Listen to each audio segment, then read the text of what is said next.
Қайырлы күн достар, сіздермен бүгін осындай ең дәмді, ең тәтті, ең жұмсақ пряниктер дайындайтын боламыз.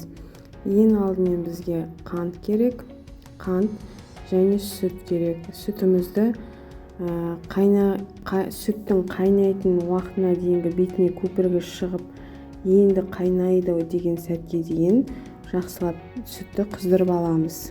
Сосын шекерімізге құямыз.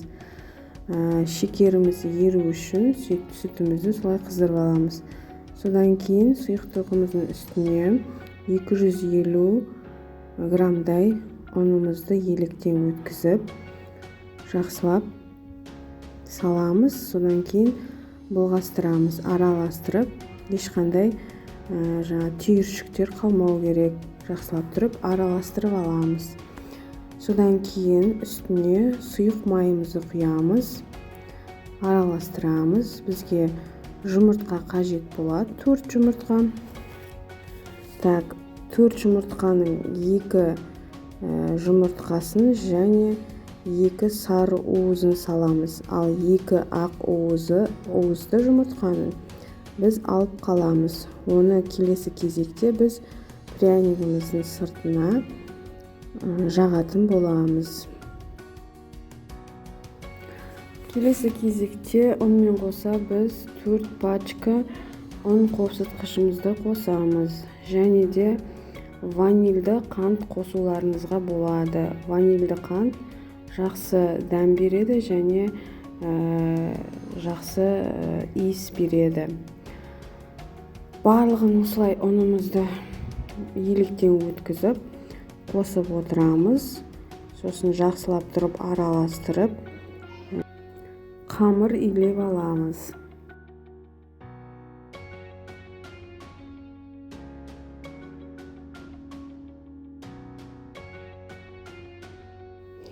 Достар, менің каналыма тіркеліп, лайк басып, комментарий жазып, тіркеліп қойыңыздар.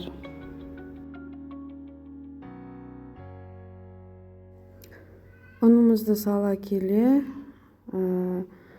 илеу қиын болғандықтан тақтайға илегеніміз дұрыс болады. Ендігі кезекте тақтайға ұнымызды сеуіп, қамырымызды салып, қолмен тақтайда илейтін боламыз. Қамырымыз жұмсақ болады. Көріп тұрғандарыңыздай мінекей қолға жабысып тұр. Бірақ енді жақсылап тұрып, ұнды сала отырып тақтайға илегеннен кейін қамырымыз қолымызға жабыспайтындай болғанға шейін жайлап ұн себе отырып, қамырымызды осылай жақсылап илеп, иін қандырып аламыз.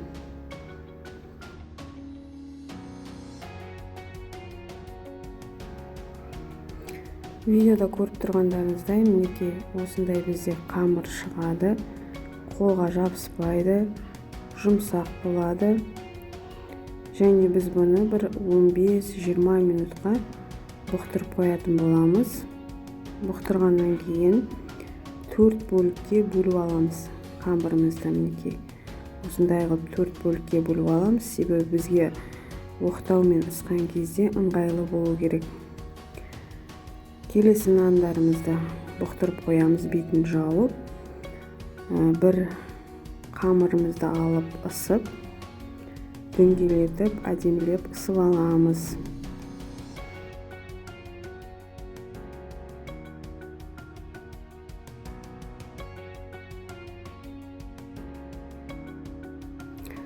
Ысқан қамырымыздың қалыңдығы шамамен 1 сантиметрдей болу керек.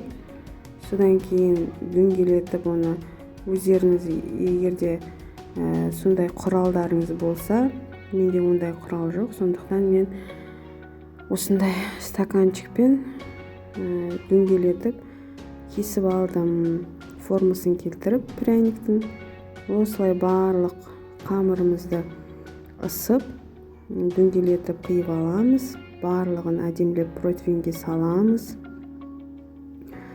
Противеньге салып, қызып тұрған пешке 180 градуста 15-20 минутта пісіріп аламыз. Беті қызарған кезде пряниктерімізді пештен шығарып аламыз. Мінекей көріп тұрғандарыңыздай осындай әдемі болып көтеріліп қызарып піседі.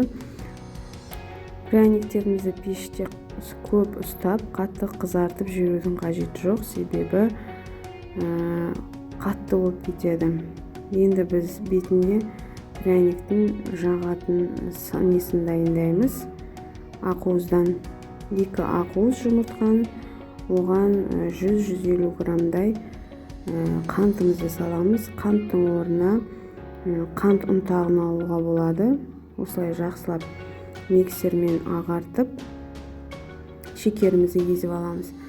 Менде осындай бір үлкен табақпен пряниктер дайын болды. Көріп тұрғандарыңыздай енді осы пряниктердің барлығын сыртын щеткамен әдемілеп ақуызбен жағып шығамыз. Ең бірінші пряниктің барлық үстіңгі жағына, жан жақтарына барлығына жағып шығамыз. Барлық пряникті әдемілеп. Содан кейін енді кебедау деген уақытта пряниктердің астыңғы жағында ақуызбен әдемілеп жағып шығуларыңызға болады. Мінекей мен осылай жағып, осылай қағазға кептіріп жатырмын. Пряниктер өте дәмді болып шығады. Балалар бір шайда тез жеп қояды. Егер де порциясы көп деп жатсаңыздар, жарты рецептімен істеулеріңізге болады. Ұнап жатса, лайк басып, комментарий жазып, менің каналыма тіркелуге ұмытпаңыздар. Мінекей мына жерде ортасынан 2-ге бөліп көрсетіп жатырмын. Бірақ қолыма жағылып, яғни толықтай кеппеген, бірақ кебеді, әдемі болып шығады. Көріп тұрғаныңыздай воздушный, жұмсақ, үлпілдеп тұрады. Өте дәмді. Менімен болғандарыңызға көп рахмет.